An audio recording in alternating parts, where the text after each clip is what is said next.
Commander HFY pressed his long fingers against the smooth control panel of his ship. The Harmony's Dream floated quietly in space near the edge of Zilani territory. For 300 years, his people had lived in peace across their 12 worlds. They grew food, made art, and sang songs under gentle suns. War was something they had only heard about in old stories from distant stars. But today, war was coming to them. The scanner showed 50 dark shapes moving through space toward their home world of peaceful garden. HFY's 4 eyes widened. As he read the data, these were not trader ships or explorers. These were warships, big ones, with thick armor and powerful weapons. "Sir, we have identified the ships," said his aide, a young Zilani named Pathko Zhao. Her voice shook with fear. "They are Vorthic Empire vessels.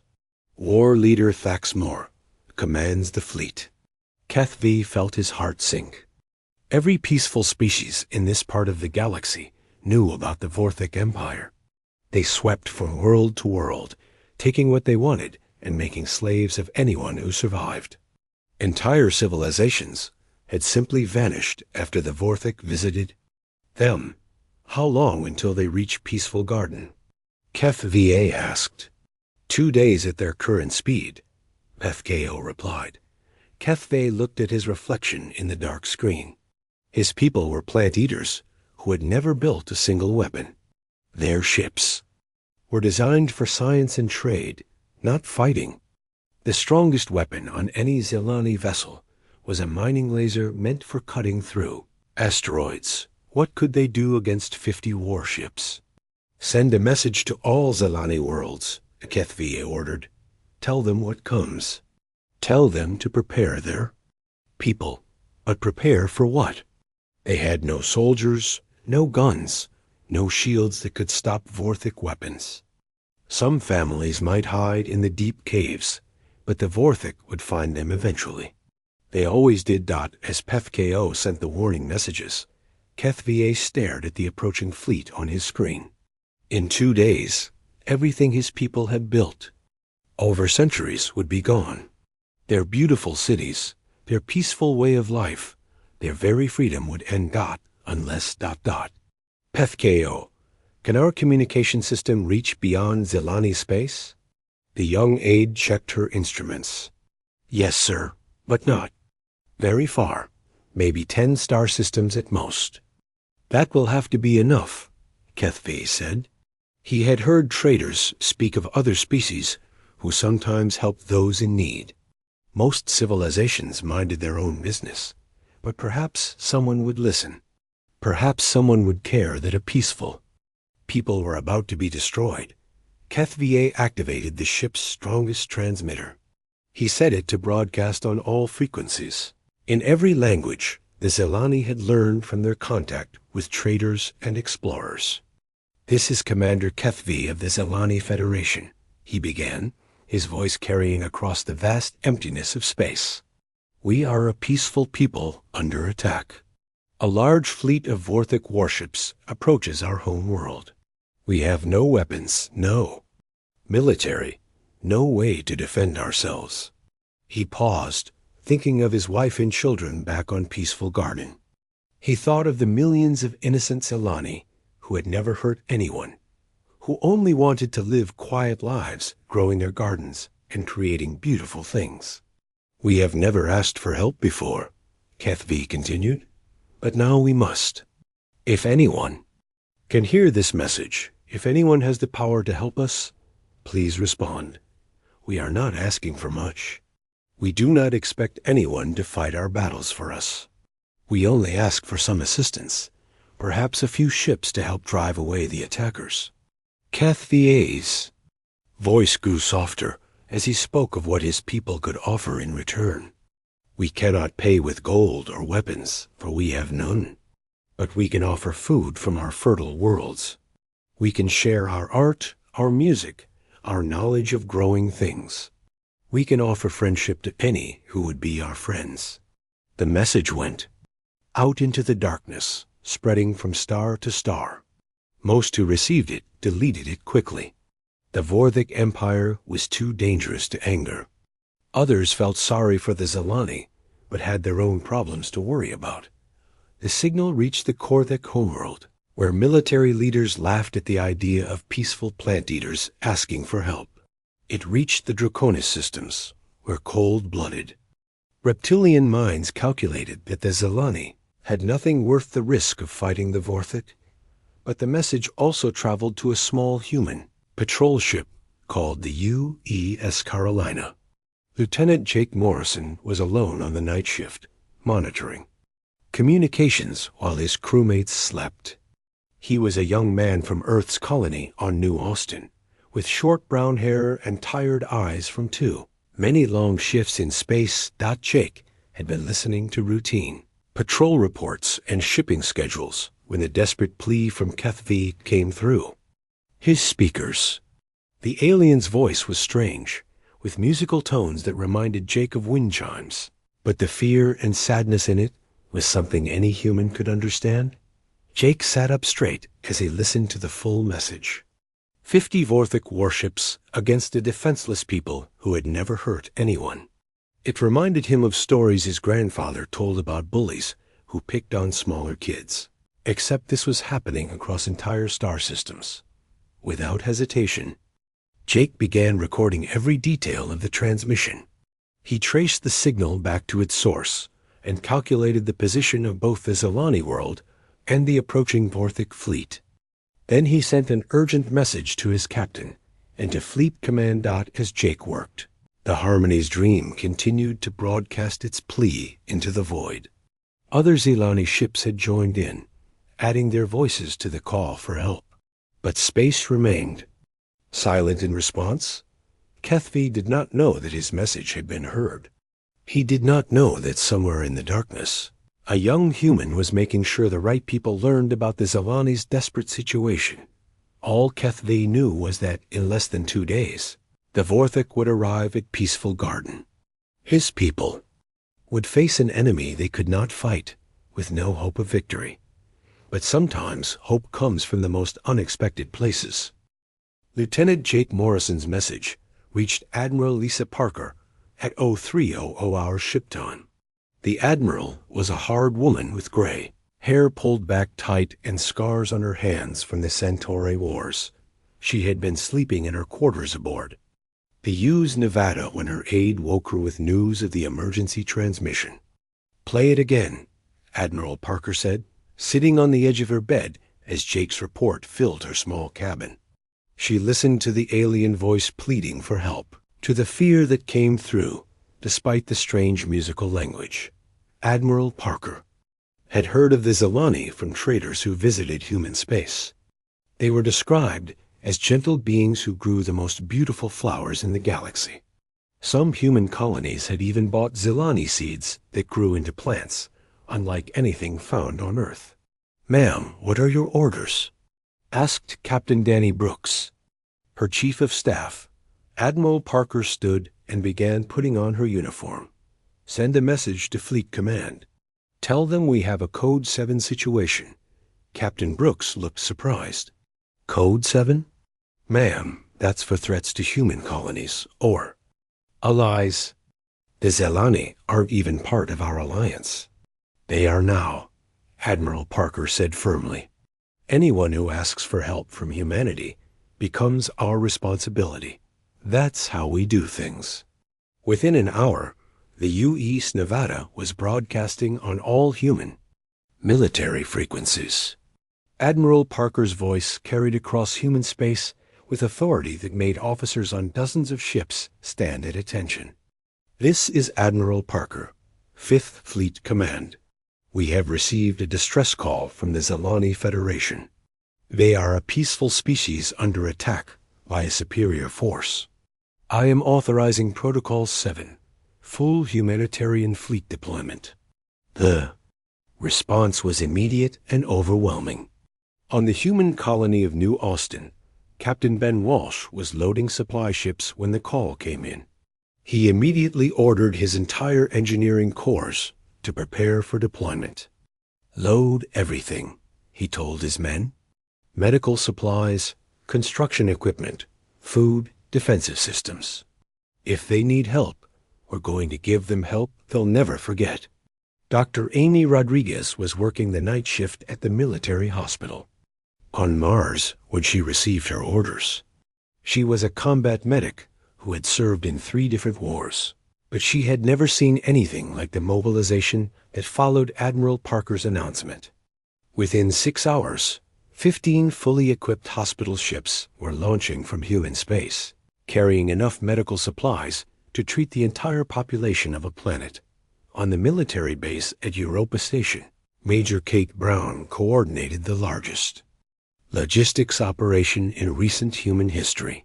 Her job was to make sure that everything the fleet needed would be ready when they arrived at Zilani space. Food, fuel, weapons, spare parts, communication equipment, everything had to be planned and organized. "How many ships are we talking about?" asked her assistant, Lieutenant Mark Johnson. Kate looked at her growing list. 200 combat ships from the 5th Fleet, 50 support vessels, hospital ships, supply ships, troop transports, plus engineering ships, science vessels, and command ships. Lieutenant Johnson whistled softly. "That's more ships than we sent to the Centauri Wars." "The Zilani asked for help," Kate said simply. "We're going to help them." Commander Steve Johnson received his orders while patrolling the Outer Rim in his scout ship, the U.S. Dakota. He was told to take his squadron and jump ahead of the main fleet to assess the situation. Steve was known for his quick thinking and his ability to get out of dangerous situations. As Steve plotted his course to Zilani space, he thought about the aliens' message.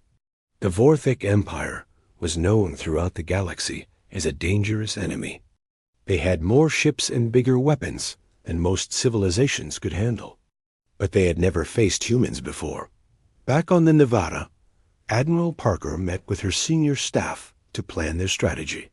The briefing room was filled with officers who had fought in various conflicts across human space. "Intelligence reports that the Vorthic have 50 ships," said Captain Helen Clark, the fleet intelligence officer. "They're expecting to fight a species that has never built a weapon. They won't be prepared for what we're bringing." "What about the Zilani?" asked Captain Ryan Kelly, who commanded the U.S. Montana. "Will they be able to coordinate with our forces?" Admiral Parker pulled up the star charts on the main screen. "The Zilani have no military experience, but they know their own space better than anyone. We'll use their knowledge to our advantage." Colonel Matt Turner, the Marine commander, raised his hand. "Ma'am, what are our rules of engagement? Are we going in soft or hard?" Admiral Parker's expression grew cold. "The Vorthic are slavers and killers. They've destroyed entire civilizations. Our orders are simple. Make them stop. Permanently." As the human fleet gathered, other species across the galaxy began to take notice. The Korthic Empire monitored human communications and grew concerned about the massive fleet movement. The Draconis hegemony sent spy ships to observe from a distance. Most aliens couldn't understand the human response. The Zilani had asked for help, not a full military alliance. They had requested assistance, not complete protection. But humans seemed incapable of doing anything halfway. On his ship near Zilani space, Commander HFY continued to broadcast his plea for help. He had no idea that his simple request had triggered the largest human military deployment in peacetime history. He thought that maybe, if he was very lucky, 1 or 2 ships might respond to help his people. The Vorthic fleet continued its approach to Peaceful Garden. War leader Thax Moore was confident in his victory. His species had conquered dozens of worlds with weaker fleets than the one he commanded. The Zilani were plant-eaters with no weapons and no experience in war. This would be easy. Thax-Moore did not know that 265 human ships were racing through hyperspace toward him. He did not know that Admiral Parker had decided to make the Vorthic's attack on the Zilani the last mistake the Vorthic Empire would ever make. He did not know that his 50 ships were about to face an enemy that considered the protection of innocent life to be worth any cost. The human fleet was still 18 hours away from Zilani space when Commander Steve Johnson's scout ships arrived at the edge of the system. Steve immediately began scanning for the Vorthic fleet while sending detailed reports back to Admiral Parker. "This is Scout 1 to Fleet Command," Steve reported. "Vorthic fleet confirmed. 50 ships, heavy cruiser class and above. They're still 12 hours out from the Zilani homeworld." Admiral Parker's voice came back immediately. "Understood, Scout 1. Maintain observation distance. Do not engage until the fleet arrives." Steve acknowledged the order, but kept his weapons ready. If the Vorthic tried to attack before the human fleet arrived, he would do whatever he could to slow them down. The next 12 hours would determine the fate of the Zilani Federation and introduce the galaxy to a new way of thinking about what it meant to ask humans for help. War leader Thax Moore stood on the bridge of his flagship, the Dark Conquest, watching the peaceful blue world of Peaceful Garden grow larger on his screens. His red eyes gleamed with satisfaction as he counted the defenseless cities scattered across the planet's surface. No orbital defenses, no military installations, no weapons platforms, reported his tactical officer. "This will be easier than we expected, War Leader." Thax Moore's sharp teeth showed in what passed for a smile among his kind. The Vorthic were large, muscular beings with thick gray skin and claws designed for tearing. They had evolved on a harsh world where only the strongest survived, and they brought that philosophy to every world they conquered. "Begin the standard intimidation broadcast," Thax Moore ordered. "Tell them they have 1 hour to surrender completely, or we will begin bombing their cities." The message went out to Peaceful Garden in the common trade language. Across the planet, millions of Zilani heard the ultimatum and felt terror like nothing their species had ever known. Parents held their children close while looking up at the sky, wondering if death would come from above. On his science ship, Commander Kethvi received the Vorthic message and felt his heart break. His plea for help had gone unanswered. In 1 hour, his people would begin dying, and there was nothing he could do to stop it. But Thax Moore's sensors operator suddenly looked up from his instruments with confusion. "War Leader, I'm detecting incoming ships. Multiple contacts approaching fast from hyperspace." "How many?" Thax Moore asked, not too concerned. Perhaps some local species had decided to try to help the Zilani. He would crush them along with the plant eaters. "I'm getting confused readings, sir. The computer says, 'This can't be right.' What does it say?" Thax Moore's voice carried a hint of irritation. 265 ships, War Leader. But that has to be a sensor error." Thax Moore moved to the sensor station and looked at the readings himself. The numbers made no sense. Who would send over 200 ships to help a weak species like the Zilani? This had to be some kind of mistake. "Rerun the scan," he ordered. But before the scan could complete, space itself seemed to tear open as 265 human ships dropped out of hyperspace in perfect military formation. The Vorthic bridge crew stared in shock at their screens as ship after ship appeared, each one bristling with weapons and defensive systems. Admiral Parker's fleet had arrived. The human ships arranged themselves in a defensive wall between the Vorthic fleet and Peaceful Garden. At the center of the formation, the massive battleship U.S. Nevada took position with its guns trained on the Vorthic flagship. Admiral Parker opened communications with the Vorthic fleet. Her voice was calm, but carried the authority of someone who had never backed down from a fight. "Vorthic vessels, this is Admiral Lisa Parker of the Human Fifth Fleet. You are ordered to withdraw immediately from Zilani space. You have 10 minutes to begin your departure. This is your only warning." On the Dark Conquest, Daxmore stared at the human fleet in complete bewilderment. Where had they come from? Who were these humans? And why had they brought so many ships? To defend a worthless species of plant-eaters? War leader, his communications officer said nervously, yet waiting for a response. Daxmore's mind raced. He commanded 50 of the finest warships in the Vorthic Empire, but the humans had over 5 times that number. Still, the Vorthic had never backed down from a fight, and their reputation throughout the galaxy depended on their willingness to destroy anyone who opposed them. Open a channel, Daxmore ordered. Admiral Parker's face appeared on the main screen.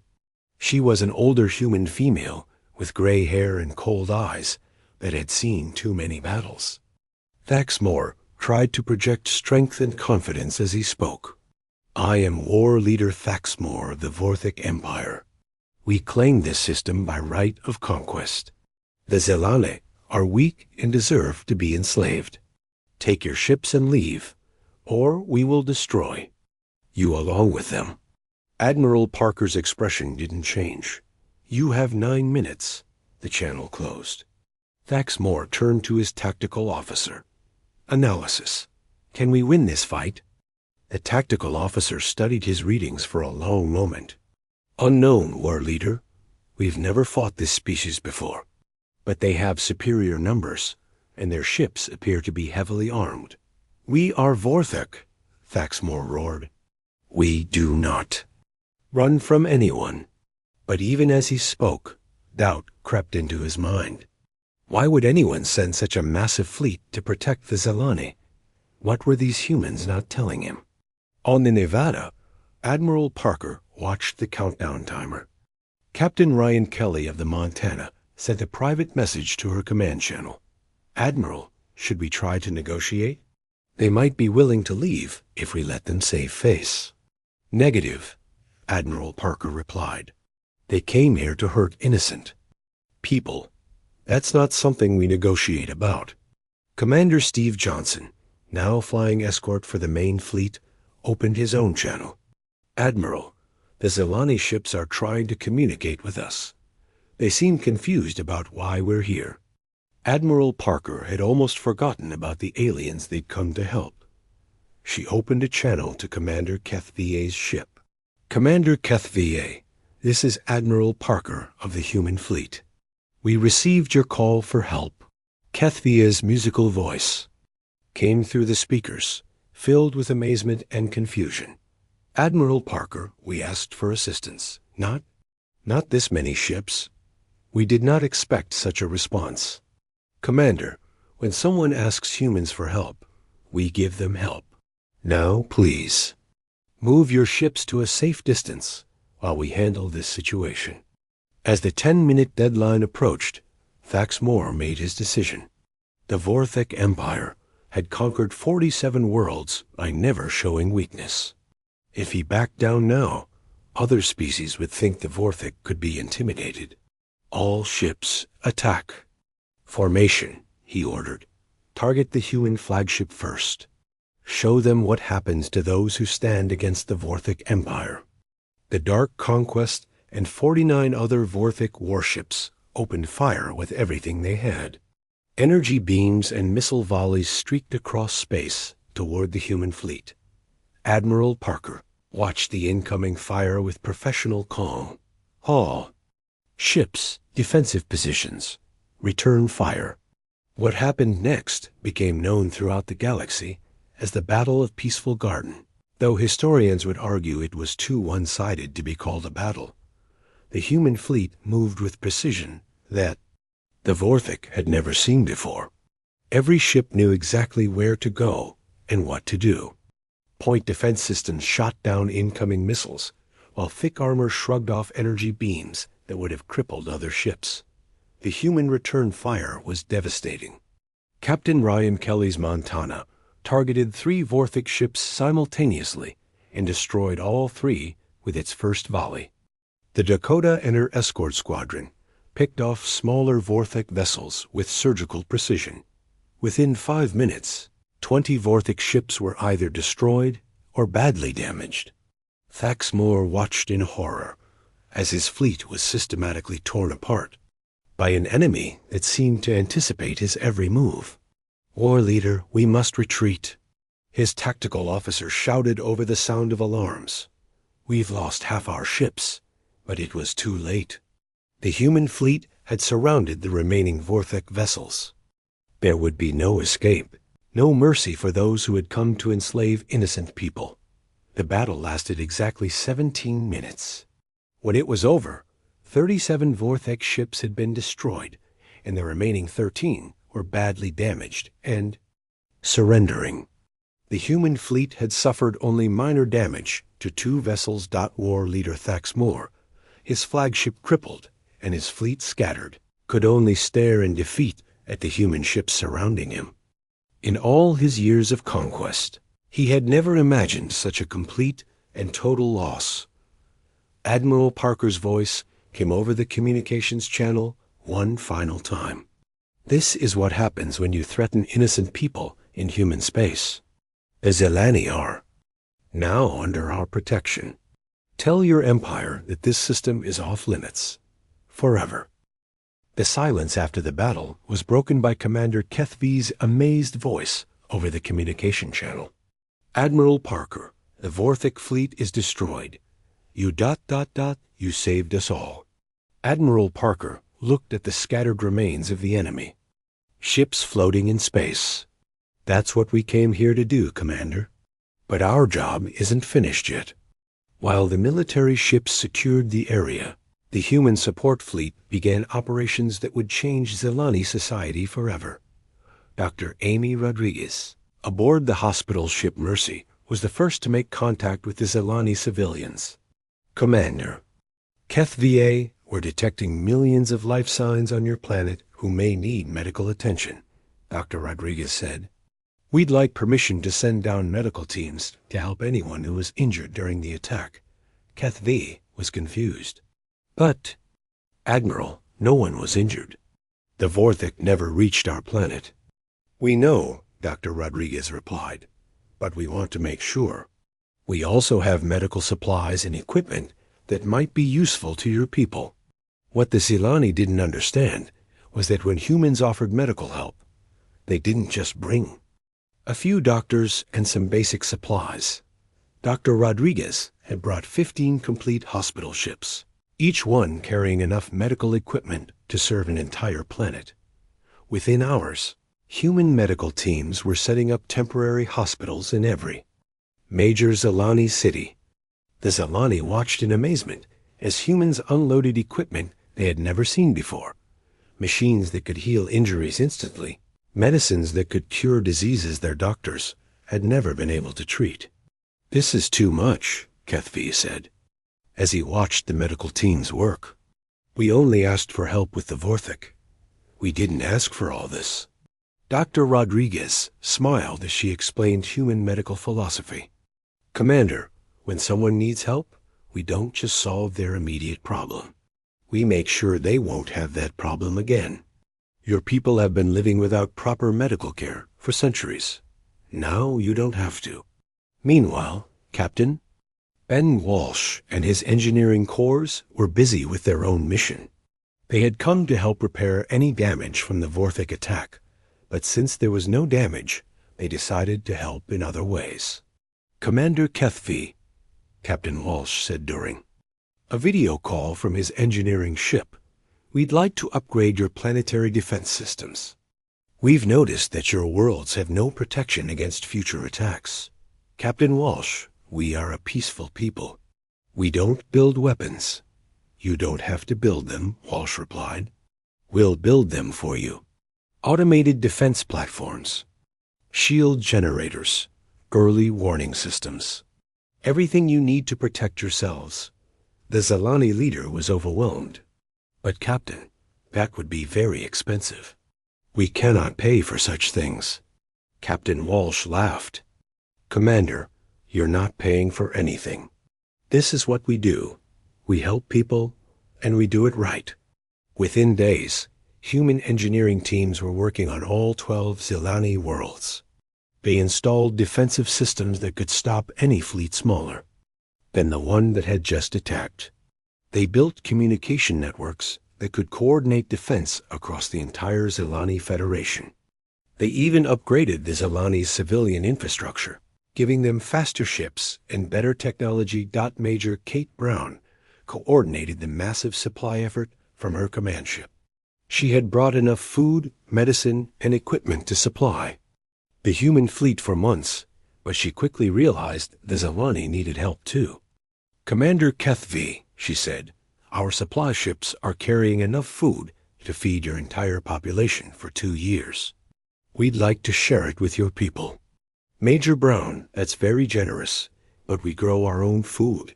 We don't need." "We?"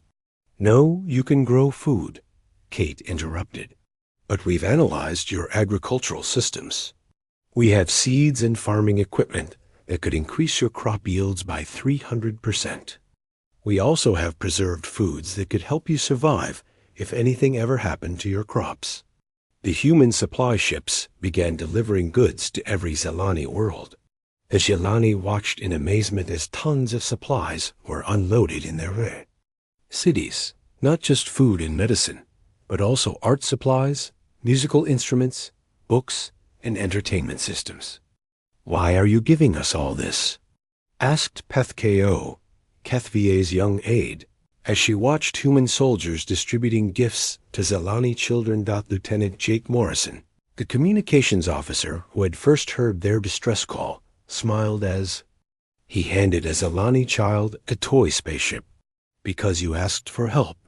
In human culture, when someone asks for help, we don't just give them what they need to survive. We give them what they need to thrive." But the humans weren't finished.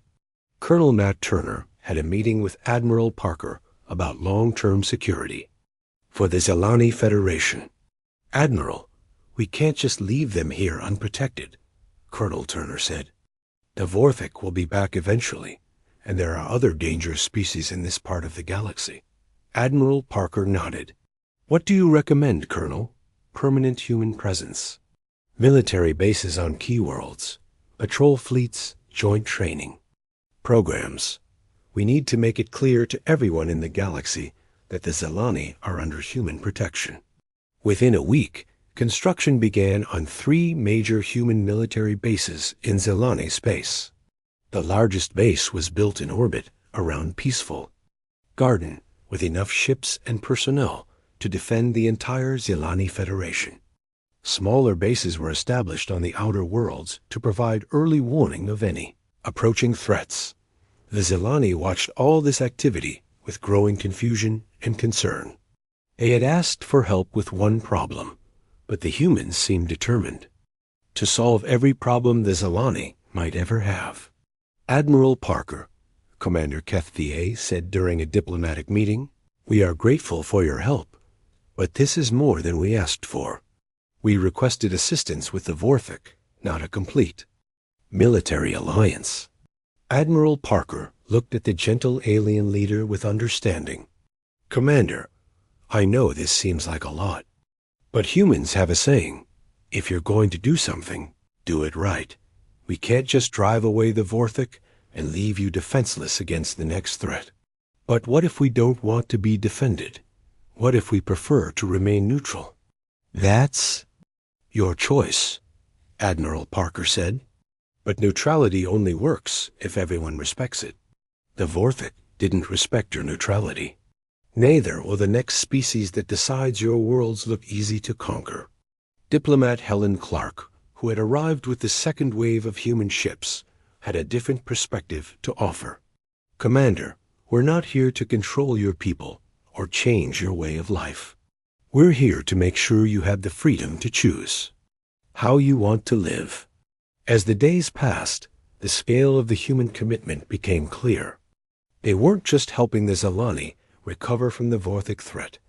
They were transforming the entire Zilani Federation into one of the most protected territories in the galaxy. Other alien species began to take notice. The Korthic Empire, traditional enemies of the Vorthik, sent diplomatic messages expressing concern about the large human presence in their region of space.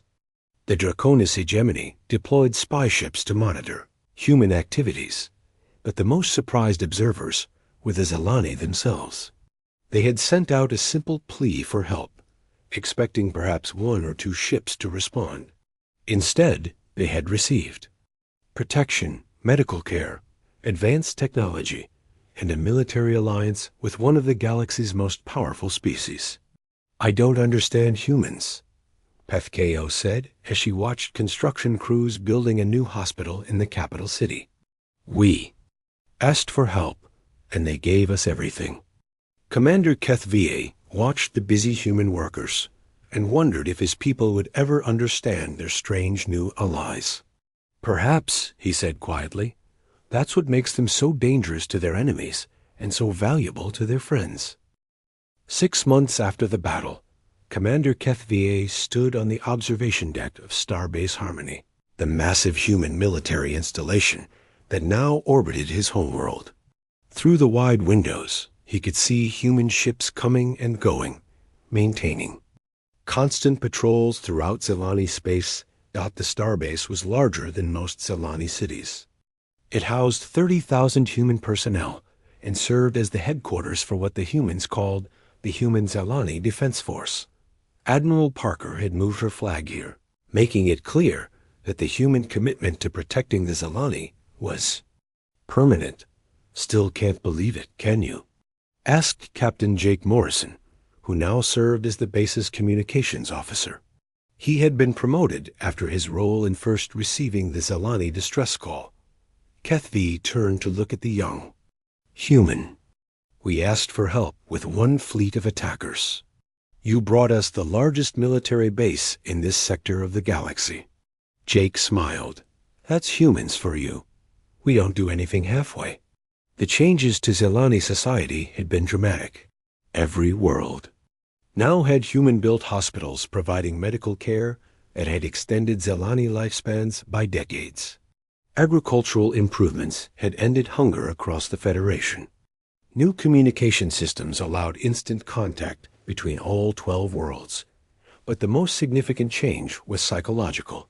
For the first time in their history, the Zelani felt completely safe. They no longer feared that hostile aliens might destroy their peaceful civilization. "Commander," Jake said, "Admiral Parker wants to see you in the briefing room. We've received some interesting intelligence reports." In the briefing room, Admiral Parker and her staff were studying star charts that showed the entire local region of the galaxy. Red markers indicated hostile species, while green markers showed friendly or neutral civilizations. "Commander HFY," Admiral Parker said, "we've been monitoring communications across this sector. Our presence here has had some unexpected effects." Captain Helen Clark, now serving as the diplomatic liaison, pulled up a series of intercepted messages. "The Korthic Empire has ended their expansion plans. They've withdrawn from 3 star systems they were preparing to invade." Colonel Matt Turner added his own report.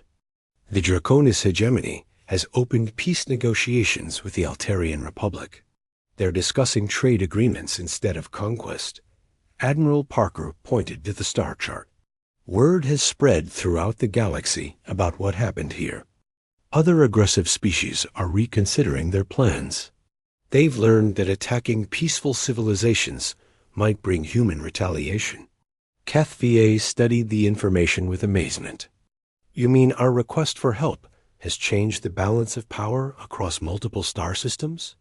"That's exactly what it means," Admiral Parker said. "The galaxy has learned that humans don't tolerate bullies." Dr. Amy Rodriguez, who had established permanent medical stations on all Zelani worlds, joined the briefing via video link. "Commander, we've received 17 different requests for medical assistance from other species in this region. Apparently, word has spread about our medical capabilities." Captain Ben Walsh appeared on another screen from his engineering base on the Outer Rim. "And we've got 8 different civilizations asking for help with infrastructure projects. Everyone wants human technology now." Major Kate Brown, coordinating supplies from her logistics center, had her own report. Trade requests are coming in from dozens of species. They all want to establish formal relations with the Human-Zelani Alliance. Kethvi felt overwhelmed by the scope of what his simple distress call had created. Alliance? But we never agreed. To form an alliance, Admiral Parker smiled. Commander, when humans protect someone, we protect them completely. That makes you our allies, whether there's a formal treaty or not. The briefing was interrupted by an urgent message from the outer sensor network. Commander Steve Johnson's voice came through the speakers from his patrol ship near the edge of Zelani space. Starbase Harmony, this is Patrol Leader Johnson.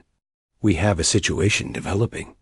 Long-range sensors are detecting a large fleet approaching from the Nexus sector.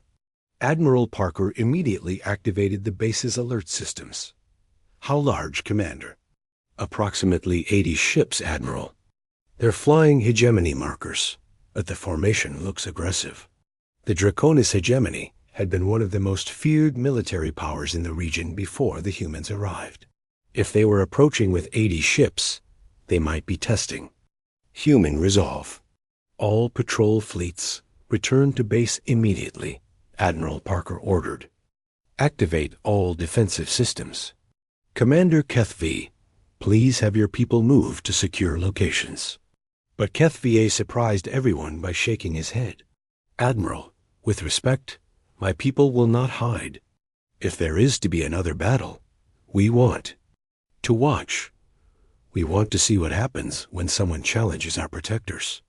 Within hours, the human defensive fleet had assembled around Starbase Harmony. But this time, they weren't alone. Zelani civilian ships had moved to observation positions, their crews wanting to witness the confrontation. When the Draconis fleet arrived at the edge of the system, their commander immediately opened communications. General Vexstar appeared on the main screen, his reptilian features showing what might have been nervousness. Human Admiral, I am General Vexstar of the Draconis hegemony. We come to discuss terms. Admiral Parker kept her expression neutral. What kind of terms, General? We wish to establish formal relations with the Human-Zelani Alliance. We have brought gifts and proposals for trade agreements. The watching Zelani couldn't believe what they were hearing. The Draconis hegemony, a species that had terrorized this region for decades, was asking to become friends. General, Admiral Parker said, you brought 80 warships to discuss trade? General Vexstar looked embarrassed. Admiral, we wanted to show that we approach as equals, not as suppliants. But if our fleet makes you uncomfortable, we can withdraw most of our ships. Colonel Turner whispered to Admiral Parker, they're afraid of us. They think we might attack them like we did the Vorthik. Admiral Parker nodded and returned her attention to the Draconis commander. General, you're welcome to discuss trade with our allies, but next time, try bringing merchant ships instead of warships. It sends a better message. Over the following weeks, a parade of alien delegations arrived at Starbase Harmony. Species that had never shown interest in the Zelani suddenly wanted to establish embassies. Trade offers poured in from across the galaxy. The peaceful Zelani found themselves at the center of galactic politics, all because they had asked humans for help. Commander Kethvi stood in his new office. He had been appointed as the first Zelani ambassador to humanity and tried to process everything that had happened. Having second thoughts? Asked Jake Morrison, who had become a close friend during the past months. Not second thoughts, Kethvi replied. But I sometimes wonder what would have happened if we had never sent that distress call. You'd probably all be slaves right now, Jake said bluntly. The Vorthik don't leave survivors. But we also wouldn't have become the most protected species in the galaxy. We wouldn't have human starships patrolling our space and human soldiers guarding our worlds. Jake leaned against the window, looking out at the busy traffic around the starbase. Commander, can I tell you something about human psychology? Kethvi nodded. When humans see someone being bullied, we don't just make the bully stop. We make sure the bully never wants to try again. When someone asks us for help, we don't just solve their immediate problem. We solve all their problems. But why? HFY asked. Why do you do so much more than anyone asks for? Jake thought for a moment before answering. Because humans believe that if something is worth doing, it's worth doing completely. You asked for help, so we helped you completely. You needed protection, so we protected you completely. A new message appeared on HFY's communication system. It was from the Galactic Council, the loose organization that tried to maintain peace between different species. Commander, the message read, the Council wishes to discuss the human problem at our next meeting. We are concerned about the rapid expansion of human influence in your sector. HFY showed the message to Jake, who laughed. The human problem? That's what they're calling us now? They're afraid, HFY said, understanding dawning in his mind. They're afraid that other species will start asking humans for help. And they should be, Jake replied. Because when someone asks humans for help, they get help they never expected. That evening, Admiral Parker called a meeting of all senior staff. The briefing room was filled with human officers who had been part of the Zilani operation from the beginning. Ladies and gentlemen, Admiral Parker said, I've received orders from Earth Command. The Zilani operation is being used as a model for future humanitarian missions. We're establishing a new doctrine called Complete Assistance Protocol. Captain. Ryan Kelly raised his hand.